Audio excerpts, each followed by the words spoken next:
So, those of you who have been tuning in for very long or know me well at all know that I have themes, things that come up over and over again for a week or more and seem to weave themselves into every client that I speak to and damn near every interaction that I have, even if it's just, personal social media stuff. So, the one that has been really at the forefront of my consciousness and feel very pointed to talk about today is communication. Now, we've talked about communication before in relationships. I don't mean that kind of communication. I mean how we function on this plane and how we communicate with people when they're talking about stuff that we don't want to talk about, or when we're feeling pressured to do things. Ultimately, big factor of this being the ability to say no and create boundaries. And then also, for those of us on this path to awakening, the ability to connect with others. I have had 3 young people in the past week alone ask me have specifically on their list of topics to talk to me about how do I connect with other people. And so we're going to talk about all of that today. Now, this all really did stem from something that happened in my real life, quote unquote, real life. Those of you who know, I'm a mom and I am a part of the PTA. Now, we won't get into the whole socio-political elements of what the PTA is or how different people view it or misunderstand it or whatever. But it does bring itself to the surface as a great place to practice the art of saying no. Now, it's important, right, that we don't just stay away from the things that test our limits, right? I want to be involved in my children's education, and all of the other moms on, and dads, there's a few on the board, all want to be involved in their children's education. And yet so many find themselves in competition here. It is important that everybody realizes that being perfect has absolutely nothing to do with your ability to be a part of everything. In fact, I'm going to say that if you can't say no, you have a real problem. Seriously. I mean, personally, when I see someone who can't say no or can't keep themselves from signing up or volunteering for everything that comes up because of this invisible peer pressure, I don't think that they're amazing. I don't envy their ability to do it all.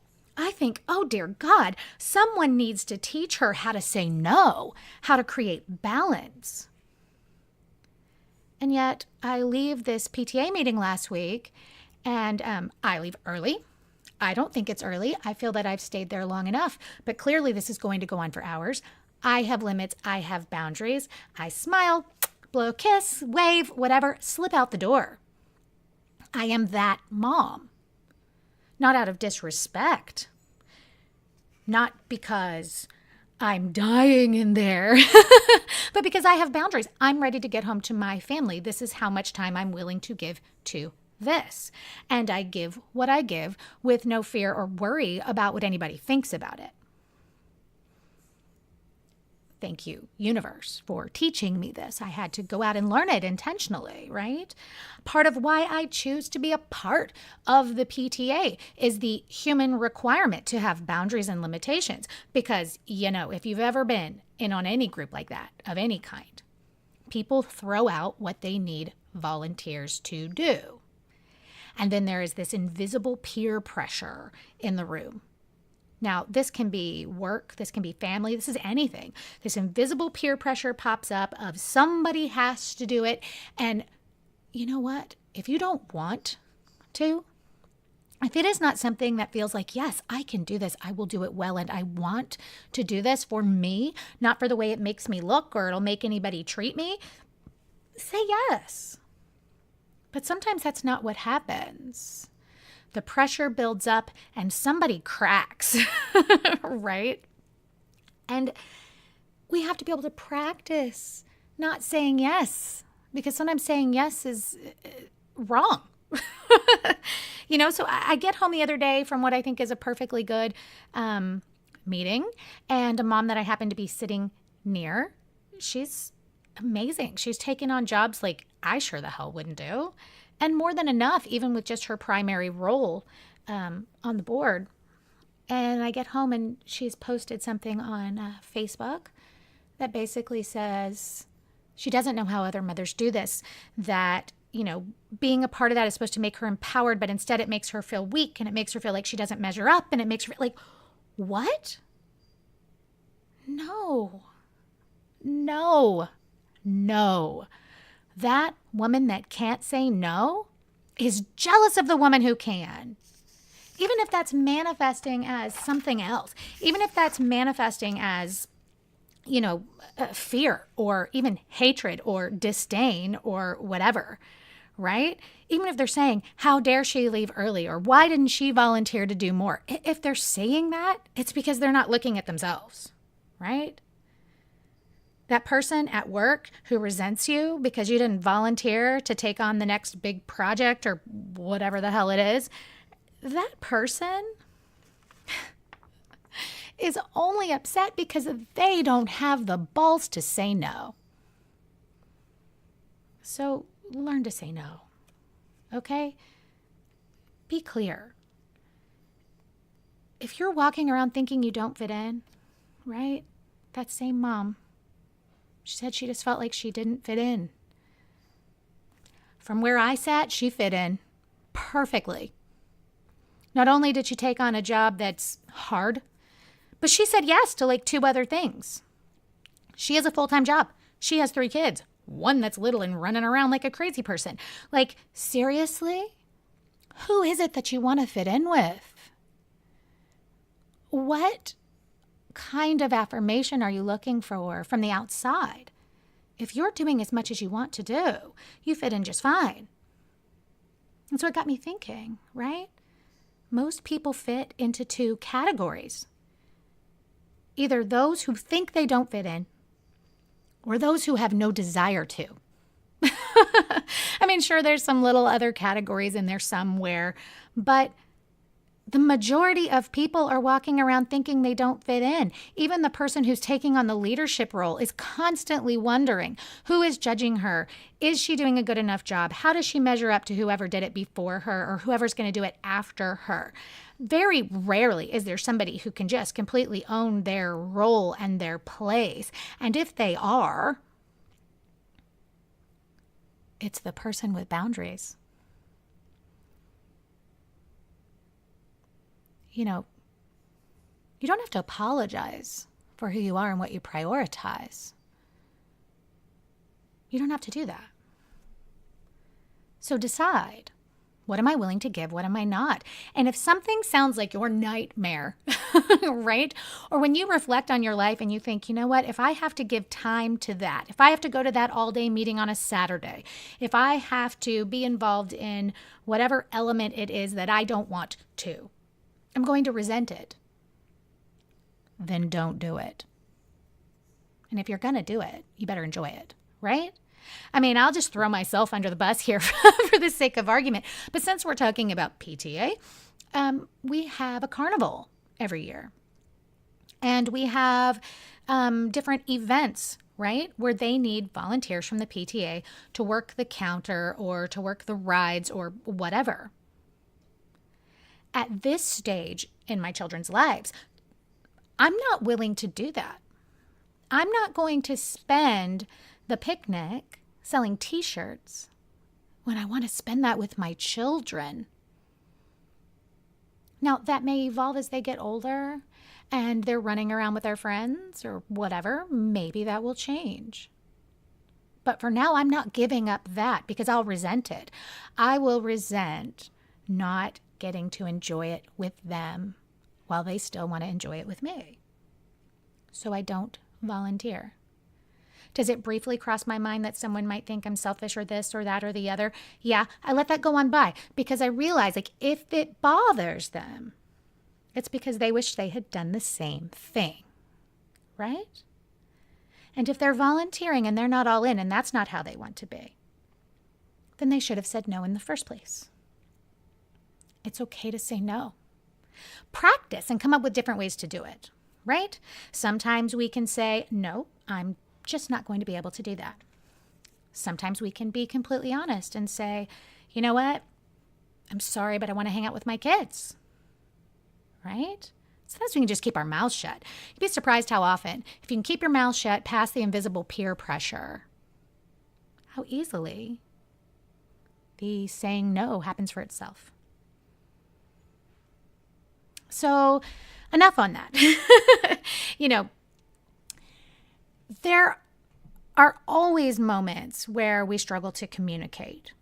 And for those of us who are awakening, it is very much this mundane human conversation that we struggle with, right? I mean, for one thing, something I notice a lot, right? I notice this in real life. I even notice it with clients on occasion. People are always trying so hard to be right, to justify their point of view, or to be heard at least, so that they can be validated in some way, perhaps, that sometimes they can't quit talking. I will be in the middle of a conversation with someone and I'll realize their belief has shifted. They don't actually believe what they're saying anymore, or they can recognize how flawed and ridiculous it is, and they can't shut up. Even after they know better, they have to get it all the way out. Okay, great. Purge it out. Almost without fail, when this happens, all I have to say to a client is, and you realize how flawed that is, right? They say, yes, I do. But what's my job in that? What's your job in that? Sometimes people have to hear themselves. Can you keep your mouth shut long enough to let them finish? This is part of how we connect with people. We recognize what the value is of their communication, not just for us, but for them.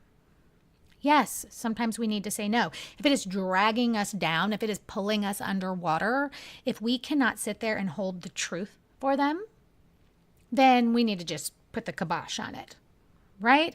Maybe we change the subject. Maybe we get up and go pee and don't come back, or we come back with a subject changer or whatever, right? One of my favorites is, did you know you can freeze avocados? I use that one at family gatherings. Everybody ends up talking about frozen vegetables. It's amusing. So, yeah, people want to be right. They want to be right, but more than that, they want to be affirmed. And sometimes it's hard, right? Especially those of us that are awakening. We're learning to control our thinking. We're learning to change, to recognize, what do I learn? How do I grow, to move forward, to let things go? We're working on this, and yet we are required to have regular human experiences. We have to be able to interact in the real world. We have to get a little uncomfortable. We have to challenge ourselves. This is okay. But sometimes we end up having a conversation with somebody that all they want to do is wallow. They want to wallow in fear or bullshit or the right to wallow in it, or it's all they know how to talk about. I have one friend who cannot see the positive in anything. Oh my gosh. And I talk to people all the time. Like, I know how badly we can want to tell them the truth. We can want to help them see the light, to view things differently, to change their minds, to recognize that they are creating and manifesting the bullshit that happens around them, to point out that this cycle that happens again and again and again has you as the catalyst. But we can't do this all the time. And this is the question I get from awakeners all the time. Oh my goodness. Can you hear that? The sky just opened up and it started to pour down rain. I wonder if you can hear it. The timeliness of this is something I cannot skip. Okay? The rains are about clearing and washing away. And sometimes as we sit and we listen to others wallow in their despair, we should think about the rain washing over us. How lucky are we to not think that way anymore? We can remember when we did, right? And so we can listen to the other person talk. And we can imagine their negativity washing away, their fear washing away, their disdain washing away. We can recognize that we evolved and they can too. But if they're not sitting there looking for advice the way that clients come to me, most of the time we have to keep our mouths shut, right? In my human relationships, in yours. I did go through a phase where I would just say, do you really want my opinion? That's helpful. But you have to recognize that words don't match intentions all the time. If they say yes, but they keep talking, it's really a no, right? If they say no, but then they ask you an open-ended question, it's really a yes. It's just a sign to be gentle. But a lot of times, we just need to be able to hold potential for people. To recognize, oh man, they are in for a lesson. May the rains wash them clean, easily and gently. And I'm going to sit back and watch the show. And I'll be here if they need me. Right? And in that case, how do we connect? Do you ever watch The Big Bang Theory? I love this TV show. Sheldon has a high-functioning autism, irrelevant. But anyway, he has canned answers for things. I have similar canned answers for things. What is the human response that someone needs to hear, right? When I learn that they've lost someone close to them, and I recognize it from my spiritual perspective as freedom and that there's joy in this graduation, right? I can't say that. I can say, oh, I can't say, oh, congratulations. No, right? I can't say freedom because that's not what they want to hear. I say, I'm so sorry for your loss, right? They've got other shit going on. I say, I'm sorry things are looking this way for you, or that you're being challenged. I'm sorry that you're having a hard time. And maybe even, what can I do to help? Now, if you say, what can I do to help? You do have to be open to whatever the answer to that is. But 99% of the time, it's nothing. They just needed someone to listen. And this is a delicate, sometimes unfortunate, and often challenging part of the human experience for those of us who are on the balcony. I have a close friend who is very much like this, very, very negative. And she has manifest not only negativity in her own life, but in the lives of her children, all based on her experiences, her point of view. She's having a lot of trouble seeing that her children are different people with a different mother and a different life and different experiences. She cannot see that, but she's not going to hear me say it either. That's not why she's talking to me at all. And that's clear. Because when I try to say anything, she either yes buts me or she just keeps talking right over it, right? We cannot force people to change. And as we get deeper into real life, which is required in this experience, we have to have more of those things, right? If you're not in a phase of life where it's required, enjoy that because it's temporary. Whether it's people connected to your spouse or the parents of your children's friends or whatever it is, the universe finds a doorway to add people who will challenge your thinking so that you can reflect on yourself and figure out your own things, and so that you can be reminded of how far you've come. And often, so you can just hold the truth for them, hold the wisdom. Remember, I think it was Buddha who said, the wisest person in the room is often the quietest.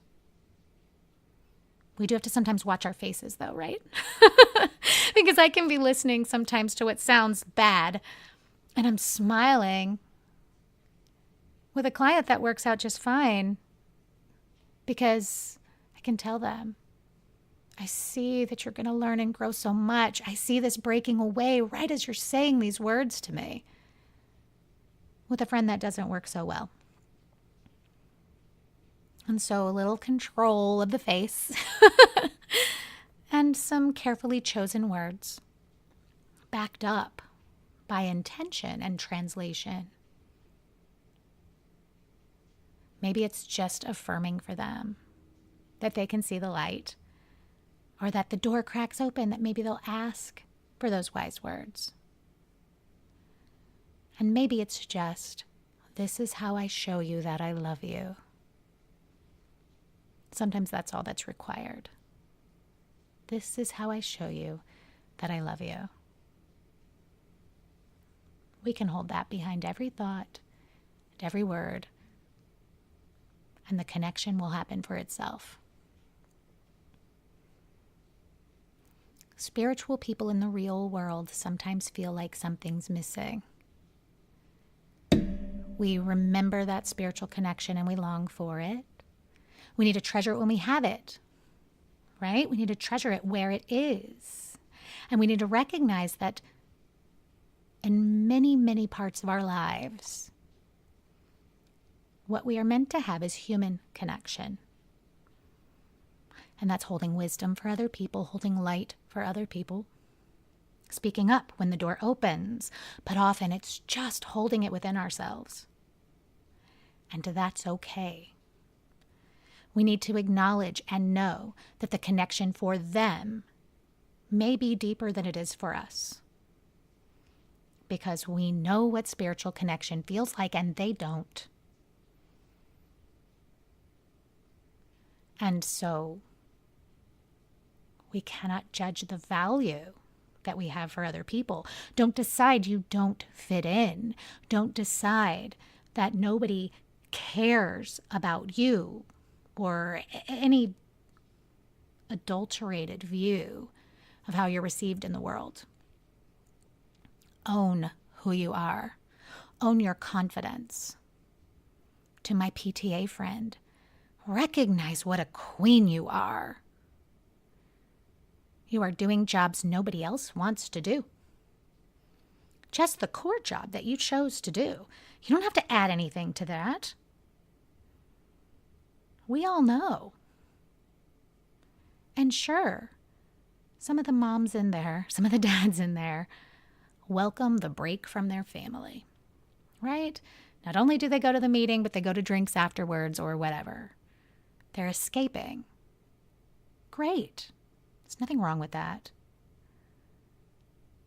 But if you're not all in, then don't frown at your toe for being in. Only be in as deep as you want to be. In anything, except for your own growth. Recognize who you are, beloved. Own it.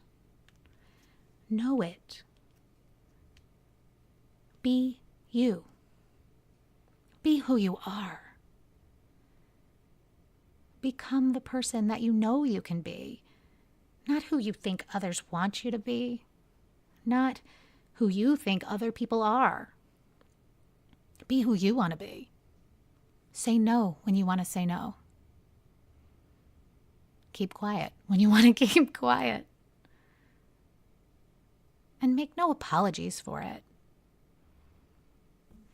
It's nobody's business anyway.